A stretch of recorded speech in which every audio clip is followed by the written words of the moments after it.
Channel R presents Discover Spotlight, our exclusive series of interviews with the best up-and-coming artists. Hey, this is Tara from Channel R Discover Spotlight. Today we're speaking to singer-songwriter Leo Sawikin about his new single, Born Too Late. Everywhere I go, nobody seems to know what to do. Everyone is lost, too broke to pay the cost of the blues. Your album's out a couple of days ago, wasn't it? Yeah, it came out on Friday, actually. Yeah, so your single though, Born Too Late. This is your first one that you've done solo, isn't it? Is that right? This is my first album I've done solo. We put out a couple of we put out a single in the spring, and we put out a single over the summer as well.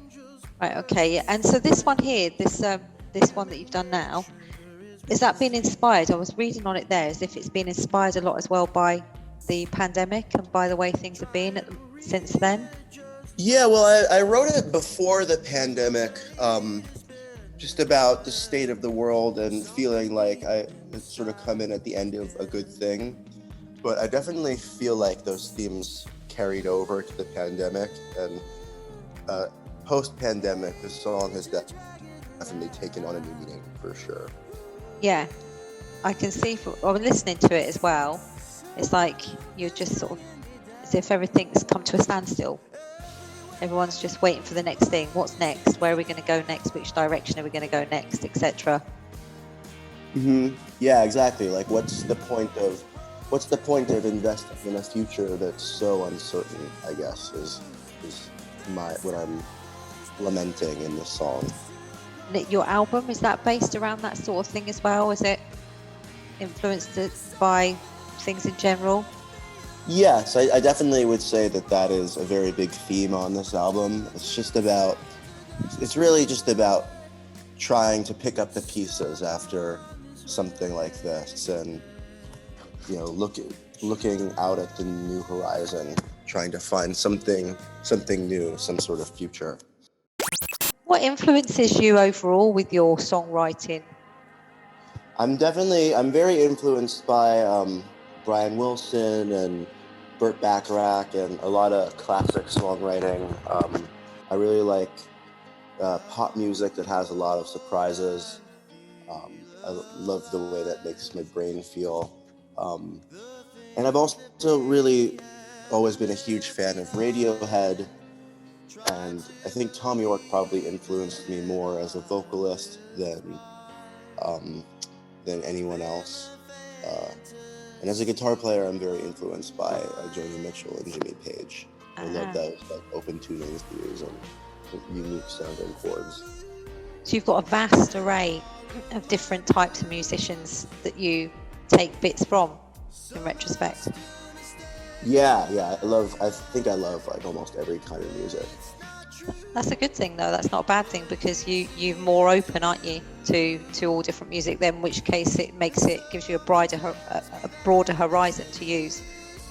Yeah, I mean, I have always felt like the genre really doesn't matter to me so much. Like in lots of the same with food. Like it's not the type of food that really that I care about. It's the quality. That's always been what I gravitate towards. Yeah, I'm with you on that. Totally. I can understand that one. So when did you get into the songwriting and the singing, etc.? What got you into the industry? So I started writing songs probably when I was 12, just to deal with the pain of my first crush. Oh. It was a really good coping mechanism, and just like writing lyrics was something that I found to be a really good outlet growing up. But I got into the industry when I was like, I guess 20. All right. Yeah, 20.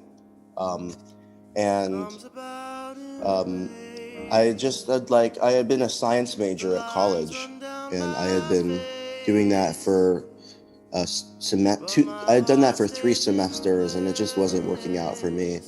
I took a semester of music theory, and I felt like I was doing a lot better with that. And then over the summer between my sophomore and junior year, I decided to record an album with Mark Swirsky, my producer. And after that, I just felt like I would learn so much more from just working and doing music with somebody like that than actually like doing it in a school. Yeah. Or to really get like real life experience. So Yeah. that was when I decided to like really start doing this professionally. Have you been out on tour or anything? Did you have anything ready to go out with at all before the pandemic? No, I haven't been super lucky with tours in the past. I've done like some small things here and there. It is really something that I'd love to do because I love traveling and seeing new places and trying new things. I once did a tour, a little tour where I went to Baltimore and Washington, D.C., which was a ton of fun. Just rented a van and got to try, go to Baltimore and have really good crab, and we went to D.C. and had amazing barbecue. So I really, really want to do more of that soon. Yeah. The festivals are a good thing to do, aren't they, as well, if you can sort of like get out yeah. to them. Yeah, absolutely. Yeah, that would also be a dream come true.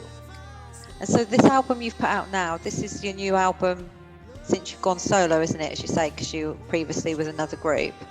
Yeah, this is my first album as a solo artist. It's really exciting. Is it going down really well at the moment? Have you had any feedback yet on it? Yeah, so far people seem to really like it, which is nice. I mean, a lot of these songs are they're so old now. I wrote these all pretty much before the pandemic, so it's been really nice to get them out there and to get good feedback on them. We've been waiting for that a long time. Have you got any other plans for the next year or next few years or anything like that at the moment? I mean, yeah, I have some new songs I'm working on right now. I have about I think I have something like 20 or something. Wow. Yeah, I mean, I've just been writing so much during the pandemic. So I've definitely accumulated a lot of music. I need to write more lyrics because that's been harder. Yeah. I have one round of material that's like sort of very singer-songwriter and has a lot of open tunings and is very inspired by Joni Mitchell, and right. Also by a lot of stuff from the 90s. And then I have a round of material that is also just more like classic songs. Right. So but I'm hoping I recorded one of them, so hopefully I'll release that as a single at some point. Well, that'd be good, yeah. Well, you certainly got your work cut out for you then, with all the different things that all the ones you've got there ready to put lyrics to. You've given yourself a good amount to do. Yeah, I'm probably going to be writing lyrics for the rest of the year.